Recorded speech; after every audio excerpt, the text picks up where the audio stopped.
Mr. Bergman, Hey, I understand. what are you doing, and who are these people? Oh, I don't know. Hi guys. Yeah, we're teaching a class on juggling. No, actually about podcasting. I didn't know you could juggle. I know. Well, I'm a man of many talents. I can't. Do you know why I've got oranges, Mr. Samms? What? I know. I was going to ask you why in the world you have we're oranges. talking about atoms. Yeah, obviously is why you then have oranges. Well, oranges are they're spheres, and atoms are spherical, right? Ish. Well, they're kind of like a sphere, aren't they? Okay, well, kind But of. here, the question today is how many atoms fit in an orange? Oh. So I think we're going to talk about that and learn about the size of an atom. Alrighty. So let's do that. Sounds good. Okay. Hey, I'm pretty good at the juggling, I know. huh? I think you've got a future in the circus. Yeah, well, I learned it while I was a lifeguard.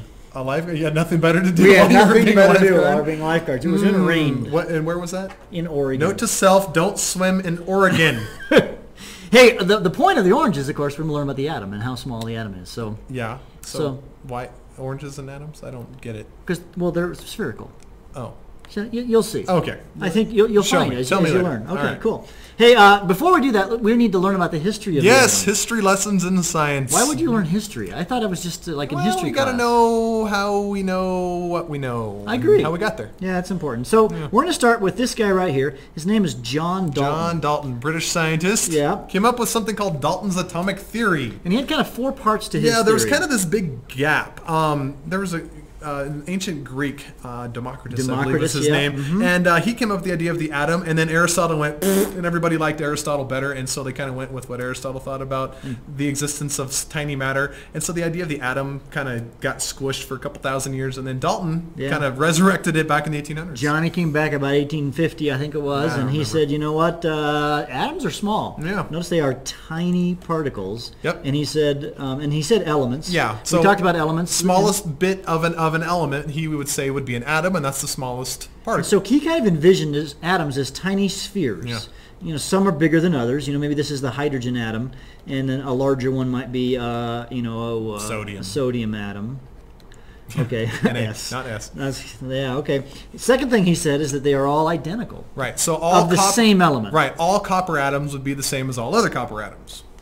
And it turns out he was actually wrong about that. That is not exactly true. That's true, and he was actually wrong about the first one too. He said they were tiny and indivisible. Didn't Yes, he? and we've actually figured out that they contain parts. Yeah. Yeah, we'll get to there. And atoms of each element were different from one another. They He are, was correct and that about was true. Yep. So So he a had the copper whole atom idea. is different than a sodium atom, which is different than a neon atom, and so on. Yep. So you kind of get the idea. And he says that they can make compounds. Yep. And we talk about compounds in Unit 1. Compounds, of course, when we have two or more elements combined. So, Yep. for example, CH4 is methane gas, and that's where the carbon combines with the hydrogen. But, of course, they're spherical, so he'd kind of envision it something like that. Yeah. Okay. Okay. All right. So that's kind of his good. deal. But what we do know at the atom is that they are Small. small. How small are atoms, Mr. Sands? Very small. Well, let me help you by looking at an orange. Okay. So, Mr. Samms, you remember the orange? I remember the oranges. Yeah, so the orange. How many atoms are in an orange? At least 5. I think you're probably right about that, but I think it's a lot more than Okay. 5. 10. You see, there's a lot of atoms in the orange. In order to kind of envision this, you have to take the orange and you have to blow up to the size of the Earth. Okay. So, like, think of an Earth, and now the atoms And are Earth? and Earth, the The Earth. Earth, okay. Atoms would then be the size of cherries. Wow. That's a lot of atoms. So envision the orange blown up to the size of the world, and the atoms are cherries. That's how many atoms are in the orange. Wow. Wow.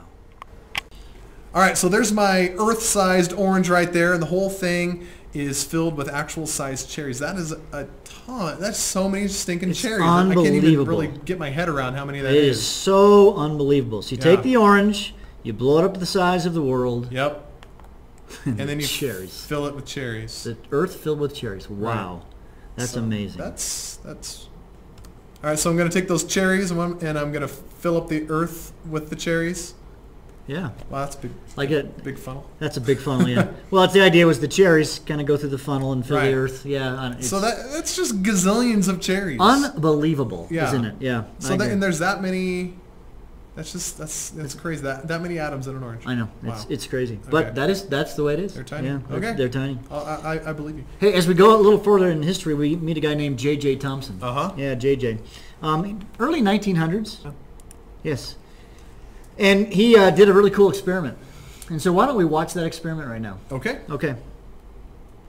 Mr. Sams, that was pretty cool. Yeah. Boy, you can actually bend light with a magnet. Yeah. You put the magnet up there and it bends that beam of electrons. But so what had he discovered? He discovered that there were electrons, Yeah. negatively charged particles. So that what that did is it took Dalton's theory of atoms as being the smallest particle and said, well, there's something smaller than the atom. There's something in that atom that's negatively charged.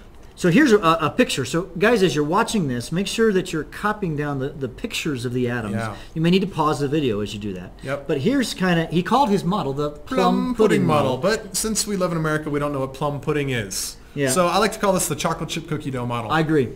Chocolate chip cookie dough. Yeah. So it's spherical spherical chocolate chip cookies. And the chocolate chips, of course, have a negative charge. Those are the negatively charged chocolate chips and a positively charged cookie dough. Yep, the cookie dough has a positive charge. So the whole thing itself has a positive charge. Yeah, Mm-hmm. that was his model. He said there are these negatively charged things living in this kind of cloud of positiveness. And of course, as we added the energy to that cathode ray tube, what was shooting out were the electrons. The electrons, right. And then they were attracted to the magnet, as we saw. Yeah. Okay. And then we get to another guy, Ernest Rutherford. Yeah. He was 1915, I want to say, roughly. And he also did a very cool experiment. What did he do, Mr. Sam? He did the gold foil experiment. So what he did is he took this radioactive source and he fired what are called alpha particles through the piece of gold foil. And those alpha particles, it's essentially a helium nucleus. It has 2 protons and 2 electrons. So it has a decent amount of mass in it. And he fired them through this piece of gold foil and he said, all right, if Thomson is right, then all my all my alpha particles are going to go flying right through the gold foil. They're just going to go straight through because Thomson said it's mostly empty space. Yeah. Mm-hmm. But what happened is some of these things got bent. They didn't all go straight through. They kind of got deflected a little bit, and some of them bounced completely off. And he said, whoa, that's interesting. You know what his quote was? He says, it was as if I shot a cannonball at a piece of tissue paper, and it came back at me. Yes. He was very shocked. Yeah. And then he said at the atom, he says, this tells me something amazing about the atom. He said there has to be something very dense and positively charged in that atom somewhere that these alpha particles are bouncing off. So what did he discover? He discovered the nucleus. Yeah. He said instead of having a cloud of positive cookie dough, if you will, all the positive charge is compressed in the middle of the atom. That's right.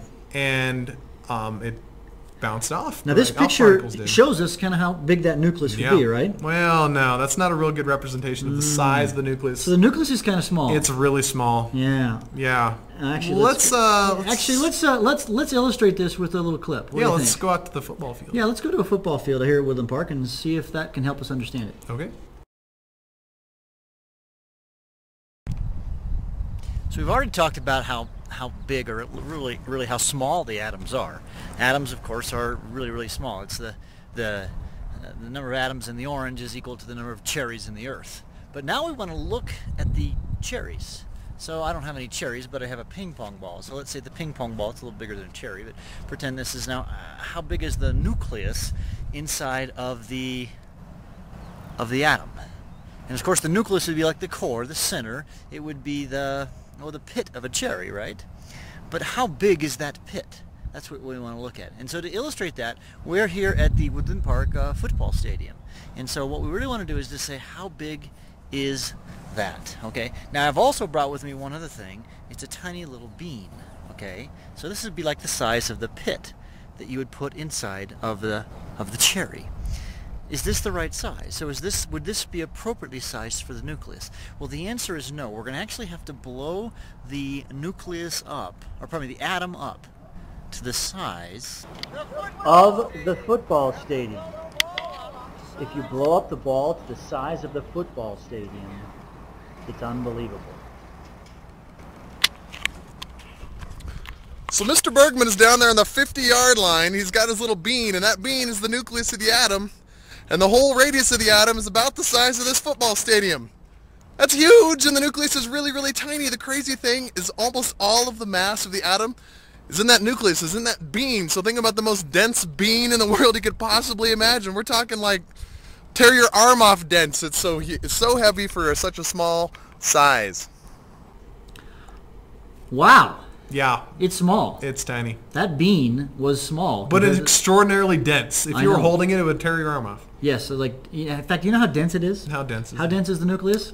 Well, if you took a cubic centimeter, all right, everybody take your index finger and then find your fingernail. Okay. Okay. Your fingernail is about 1 centimeter in width. All right, so three-dimensional size of my fingernail. So if you have a box 1 centimeter by 1 centimeter by 1 centimeter. Made out of nuclear material. Made out of nuclear material, it would weigh 2,000 tons. 2,000 tons? That's correct. Holy cow. So go out. How do you know this stuff? Because I'm amazing.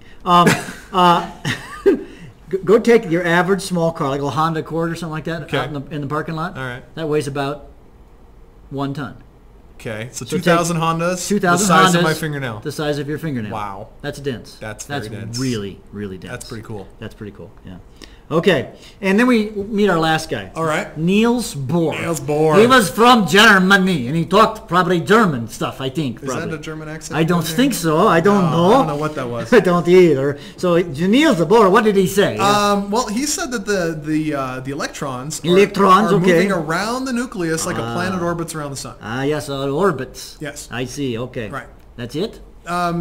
Yeah, they're moving in a nice little line, and they occur in particular energy levels. Yeah, he called them shells. Yes, energy shells. So he had energy shells, and the electrons, they moved in particular shells, yes. right? You're fading into Russian now, I think. Is that Russian? I thought it was German. I don't know what that I don't is. either. I tried to be German.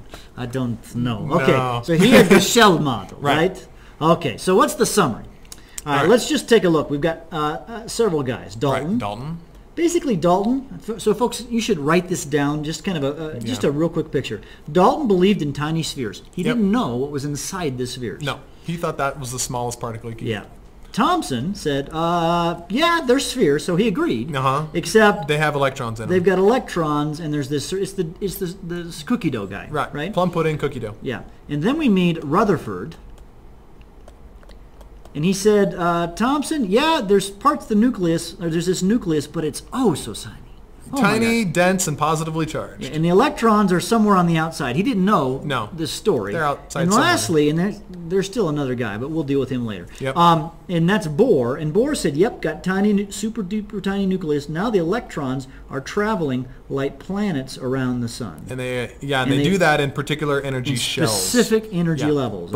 And he was wrong. And he was actually wrong. But that's okay. We'll talk about that in Unit 8. Yeah, we're not going to get to it. The present-day model is actually called the quantum mechanical model, and we'll get to that later. You need some more science. And it's built off of what Bohr did. I shouldn't say he was wrong. He just was incomplete. Yeah, that's probably good. Yeah. So really, it's not like any of these guys was wrong. It just progressed. That's just what they knew at the time. As time went on, and that's what we know. Exactly. So that is the history of the atom. There it is. I think I'm going to go eat an orange. Yeah, I'm pretty hungry. I think we should do oranges. All right. All right. Sounds good. All Bye, right, guys. bye.